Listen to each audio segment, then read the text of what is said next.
Okay. Okay. Hi. Oh, We're recording. well, we are. Yes. We are. Hi, family. Welcome. Good morning. Hi, sis. Good morning. Hi, sis. Yeah. It feels like we haven't done this for a couple of weeks, really. Yeah. It's Seems been like a lot happened in the last 24 hours. Yeah, we're really Look, we've collecting. even got the same clothes on. Probably, We right? really Can't did remember. time.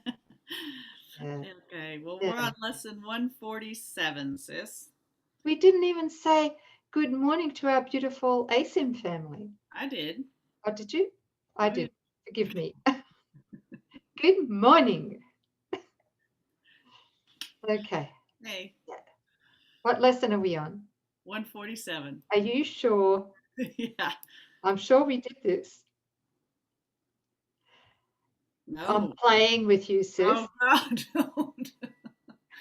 Sis, that's naughty. Oh, my gosh. You made my heart stop. Yeah. Okay. Yes, lesson 147 is what my notes show, and I'm gonna depend to trust myself. Okay. Hmm. And what I was struck by this morning when I was taking down some key notes for this lesson was, Nook, you think that this is for your ASIM family. This is for you. Hmm. And Oh, I was like, yeah. oh, okay. And at first, yeah, this is great. Okay. Mhm. It's such a reminder to be very vigilant with every experience that we think we're experiencing here, with every encounter that we have with anybody, no Mhm. matter where it is, right? Mhm. Um, and yeah, it's just such an important lesson. So it starts off by saying, lesson 147, my mind holds only what I think with God. And then it's got two sub lessons, Mhm. which are 133 and 134. I will not value what is valueless. Mhm. And the other one is let me perceive forgiveness as it is. So we're going to just take you through and unpack these again, not in length, hopefully, but just to, I guess, Yep. anchor them, really, really anchor them. Yeah. And what I do want to say, which came through when I was taking notes here before, is that these few review lessons, this is for me and my feeling. I don't know if you agree with me, sis, but these few review lessons are supreme reality reversal lessons, right? To the max, these ones. Yes. You can't just skim over them because the ego loves to skim over them because it doesn't want the reality reversal. That's right. Okay, Mhm. yeah.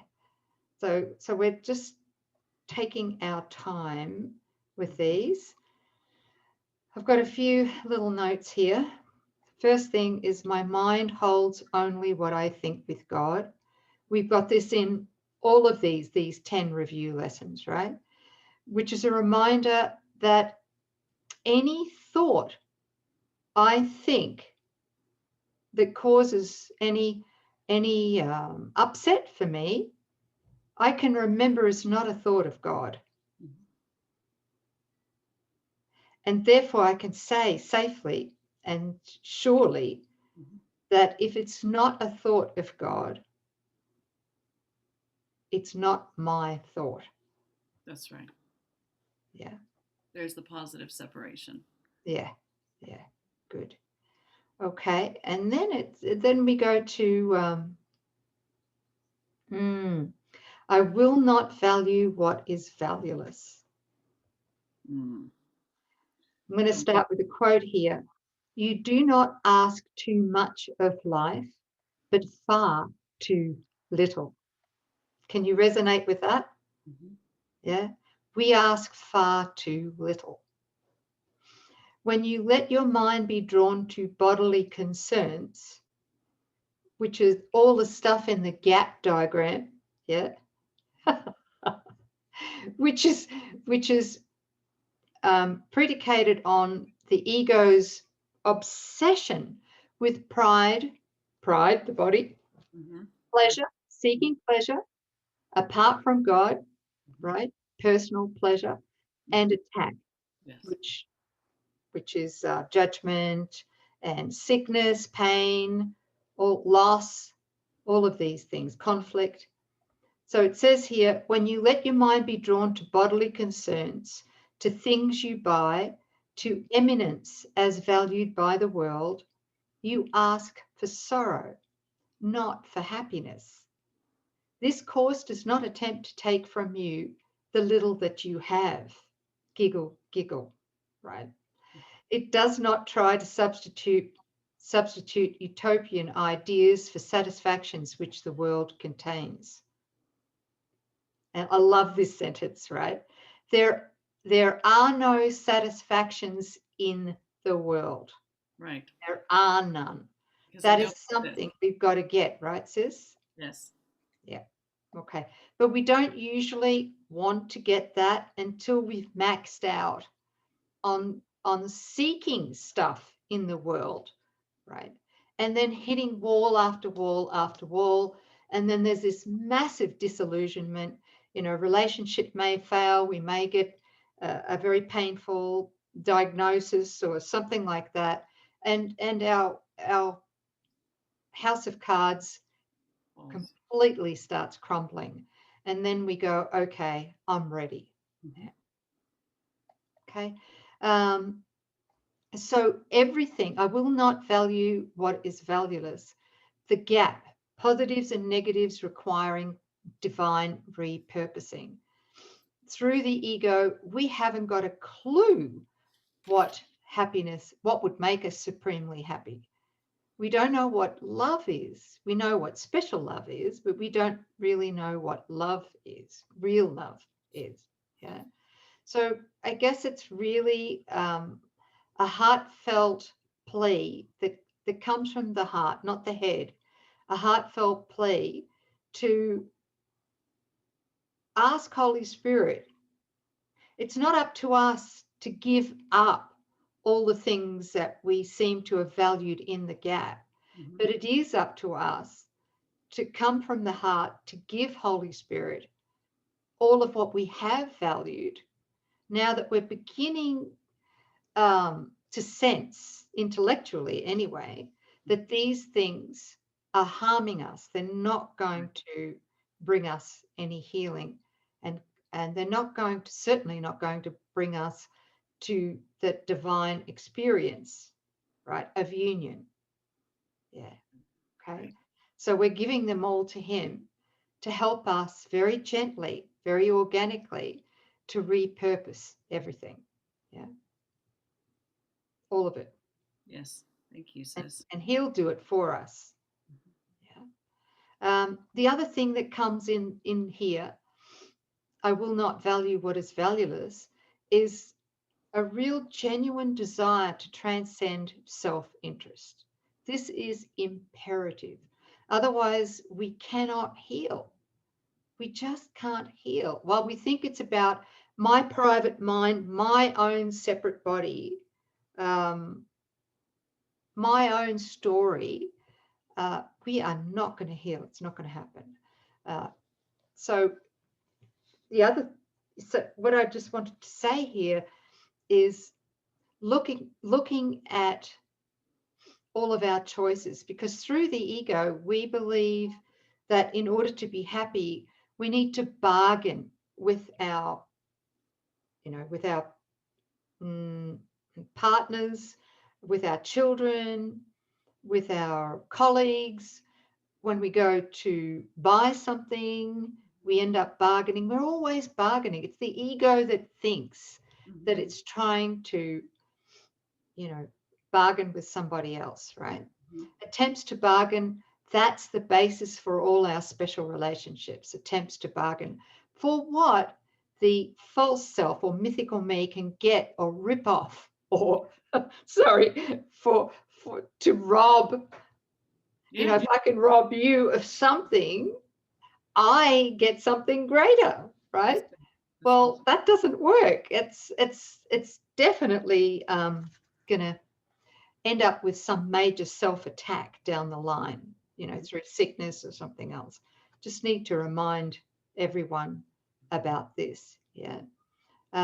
There is a little self-inquiry nudge here, which is that before we make a choice to try and bargain with somebody, any relationship whatsoever, ask this question: does this choice benefit more than just me? Whatever choice it is that I'm going to make, does it benefit more than just me alone?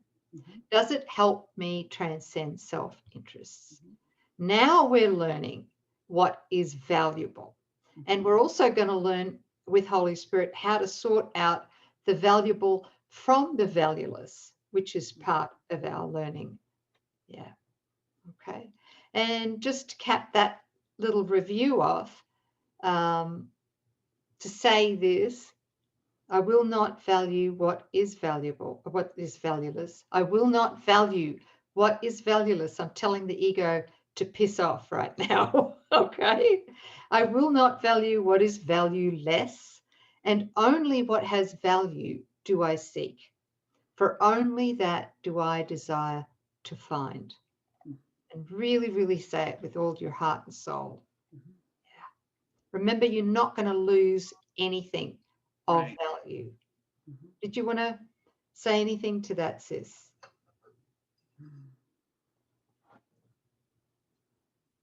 I think what came up, I mean, you just covered it so beautifully. Thank you, sis, for all of that. So helpful. Anything that's mythically me centered, right? That's the valueless. And we come to recognize that when we recognize God doesn't require any sacrifice. And we won't know that unless we engage in holy relationship. I just wanted to add that. Like, we have to experience this contrast before we will ever think to forgive this. Right. While it's still there's some payoff, some spike or some hit that we think is helpful, or that we want, we're not going to be willing to say, let me not value what is valueless, because right now I'm kind of digging the valueless. Well, that's everything you've had the experience of, right? That's right. So it's not a beat up. It's just this is all you've ever known until you know what this is like. Mm. And when you experience your holy self and you experience authentic relating and authentic communication, when you feel what it's like to really join and experience the light, to look with the light instead of being, shrouded in darkness and seeking and not finding. So it's that contrast that brings us to this place of unequivocal, I'm not going to value what's valueless anymore. I know how this works. I know it's never going to pay off. And in a holy relationship, you become so grateful, and you'll never go back to dead talk. You'll never play small. You would never harm a brother, knowing that to harm a brother or to take advantage of a brother is directly harming yourself. You learn to love God supremely, and that love takes care of, any seeming straggling problems that mythical me thinks it has. So it's the panacea for everything. So I just wanted to bring that into the mix, that we are here to get that experience of the real, and you won't want the unreal. It's not going to be a pulling away. You're just going to just drop it.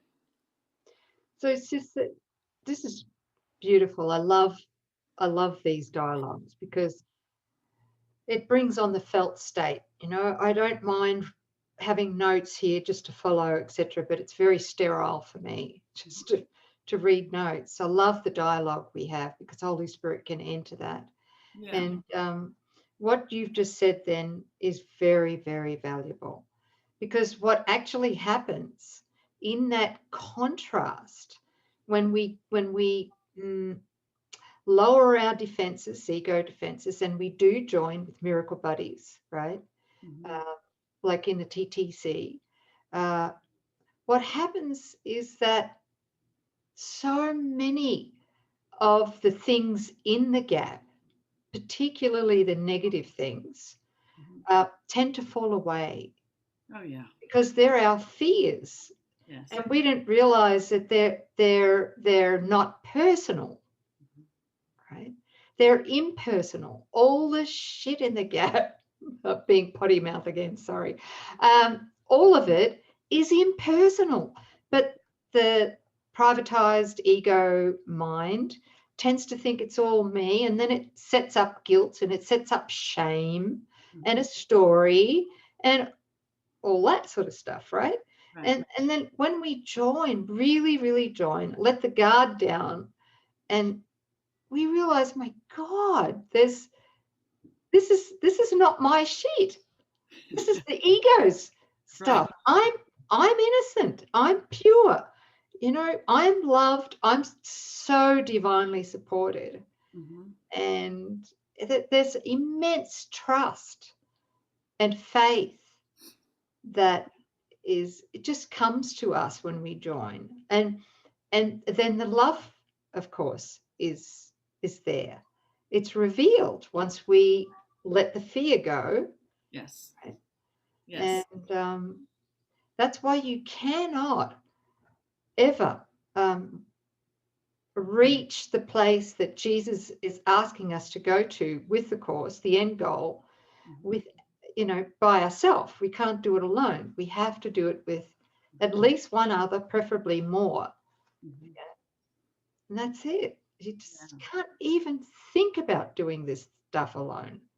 Love, which is what we are, requires relationship to be experienced. So you will not experience what you are absent relationship. And you're free to love every single brother. Some will welcome the light that you're offering, and some will run. And that is no business of ours. It's to be that love of God, to love so liberally.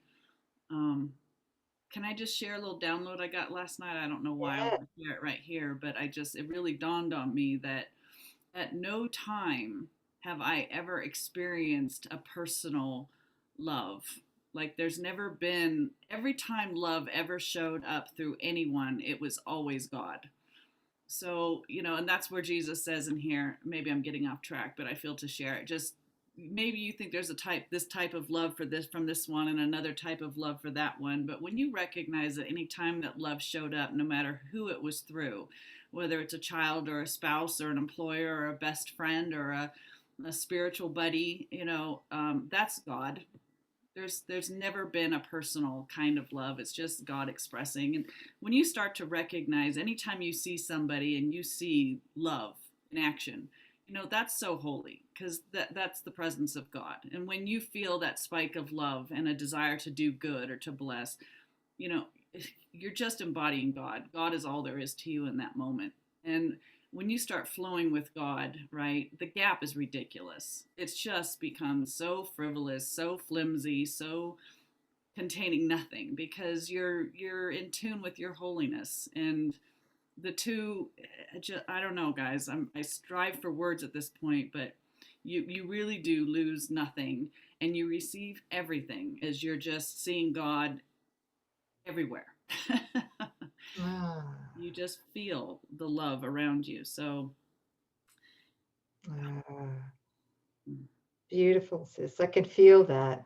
Yeah, I can too. It's incredible. Just anytime love showed up through anybody, that's always God. And when I'm loving, that's God.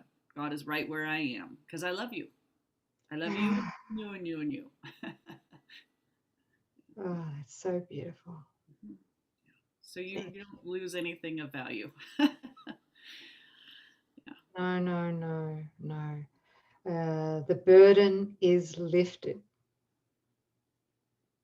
because Everything we valued before was a burden and a block to this experience of the love, God's love.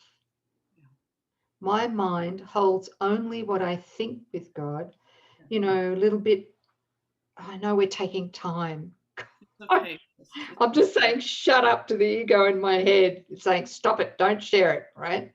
But I do want to share it.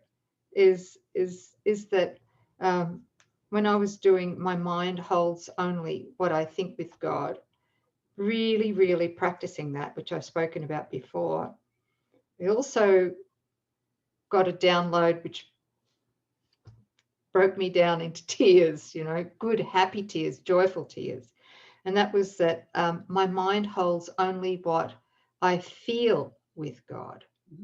And when for some reason, when I changed it from my mind holds only what I think with God to my mind holds only what I feel with God, and then joined with Jesus to just say, give it to me, you know. Wow, okay, it happened. And I felt God, even saying I felt God is wrong.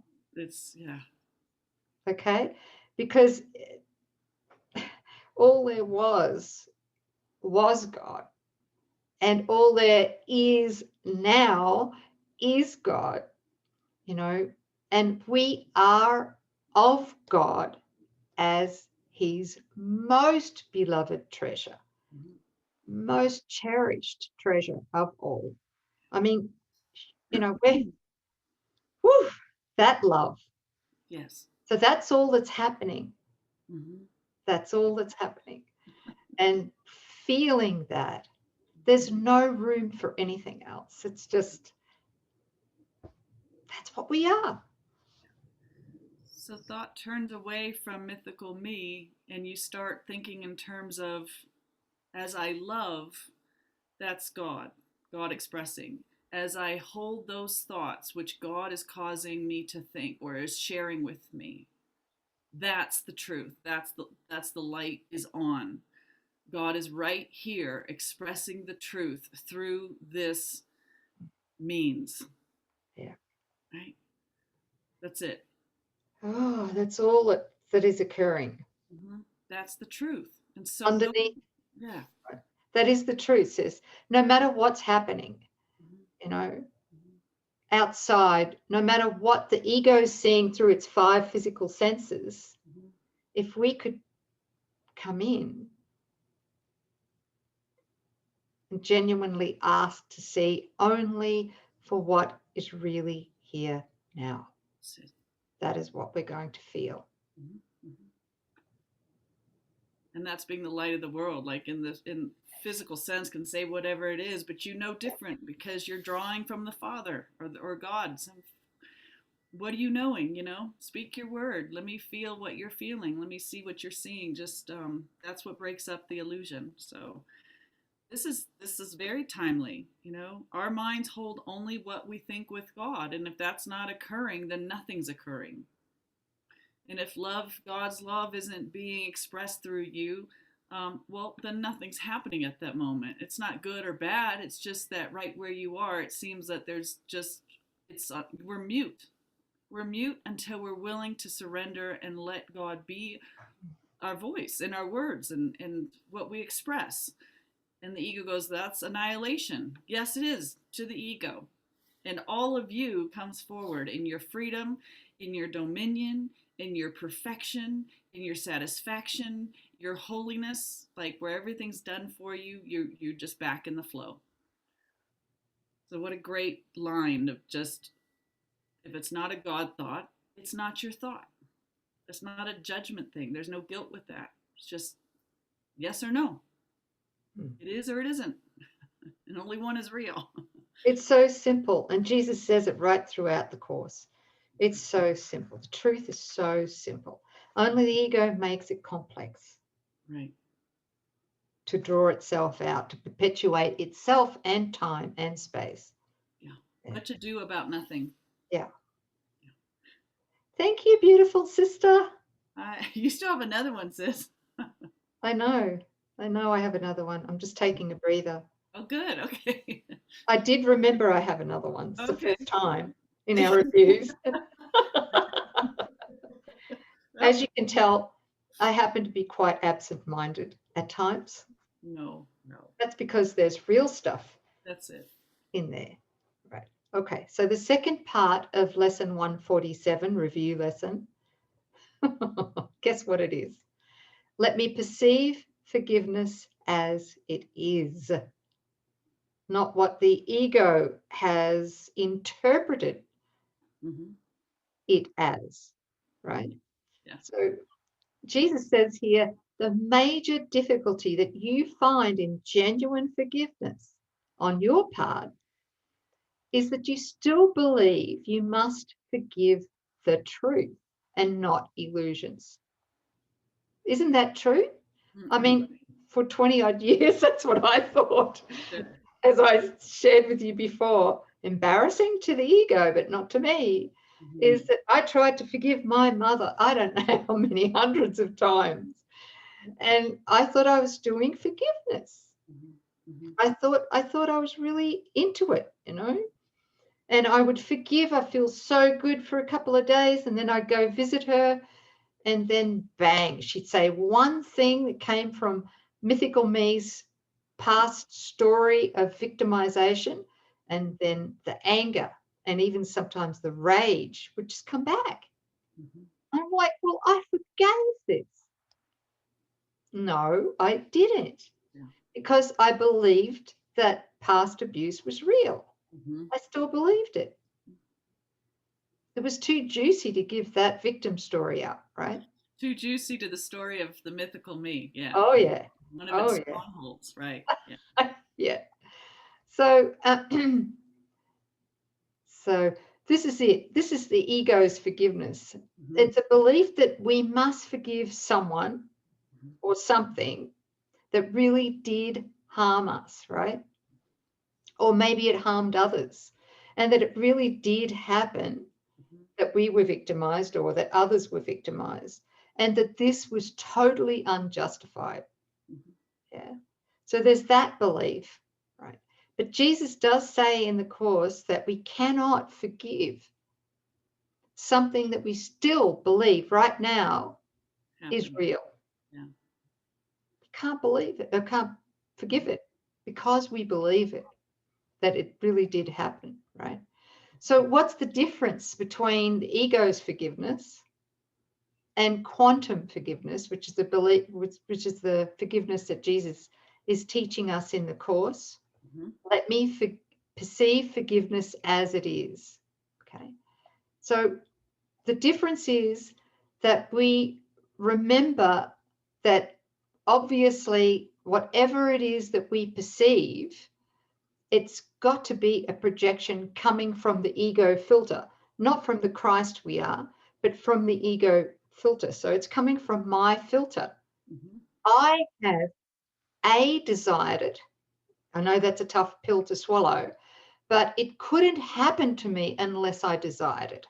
Not consciously, but deeply, deeply unconscious in the ego. This is the unconscious guilt that we're taught about in A Course in Miracles.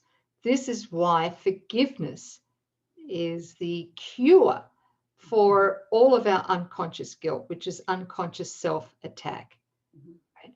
That comes out in all kinds of seemingly unrelated ways. Yeah. So what we learn through quantum forgiveness is that we forgive ourselves, or the ego, not our real self. We forgive the ego for having unknowingly used another person, the past, conflict, sickness, whatever it might be, to attack us, right? That's what we're doing. We're forgiving ourselves. We're not actually forgiving somebody outside or the body or whatever. We're forgiving ourselves for having used that person or people, circumstances, right, to attack us, right? So all attack we perceive is projected from that unconscious guilt, self-hatred. Okay, so did you want to add anything to that, sis? Is there something that I've missed here? No, I don't think you've missed anything. Okay. Just the inquiry question for all of you. That thing, every one of us, this whole idea of separation required some trauma, something to happen to us that we asked for, so that we would forget that we're the Christ. We would forget that we are the child of God, right? And so something occurred, and while we still believe that actually happened, all sorts of beliefs sprang from that occurrence, and they're rife. They spread out through every department of our life, and we keep getting triggered by others. And that trigger is somebody tapped on something that reminds you of a first real wound, right? That's the whole point of the word trigger. It triggers something in the memory, and it takes you back to that place of pain and trauma, abuse, being unfairly treated, right? Well, because there is no past, the question arises, who would you be without that story? And if somebody said something to you that would normally trigger you, imagine you had no past. What would you make of that person's comment? It would have no power over you at all. Somebody said something to you that would normally send you through the roof, but you've wiped away the past. So somebody says something to you and it's completely neutral. You have no means to even engage with it or decide what that meant or give it an emotional response, because without an understanding of this past. And so this is beautiful. We can get excited and lean forward and go, wow, forgiveness is recognizing that which I thought really occurred, this is only arising in my mind. It's not out there. I get to bring it back to the only place where it seems to be ongoing, which is in my thought.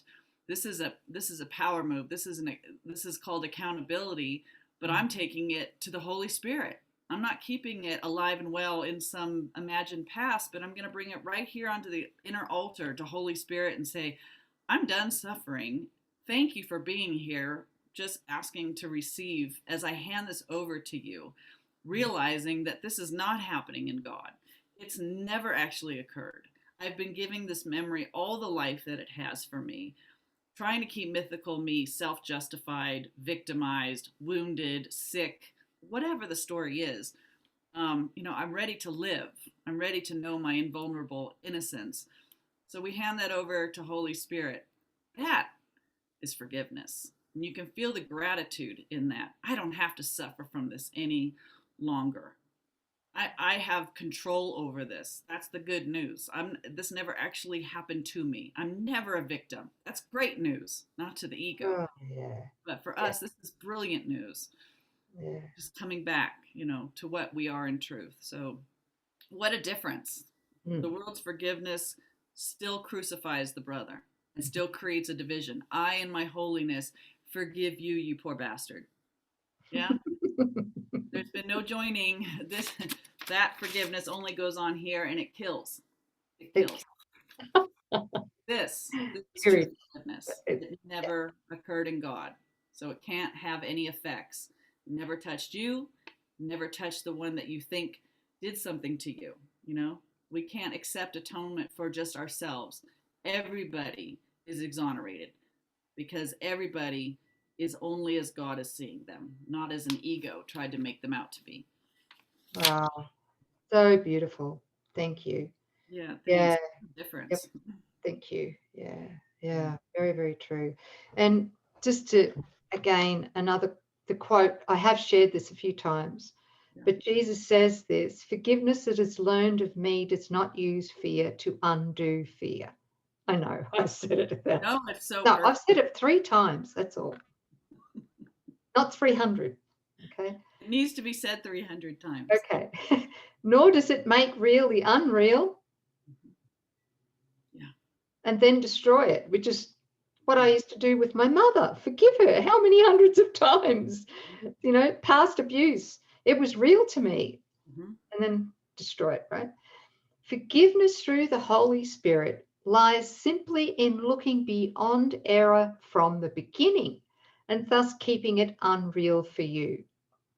Do not let any belief in its realness enter your mind.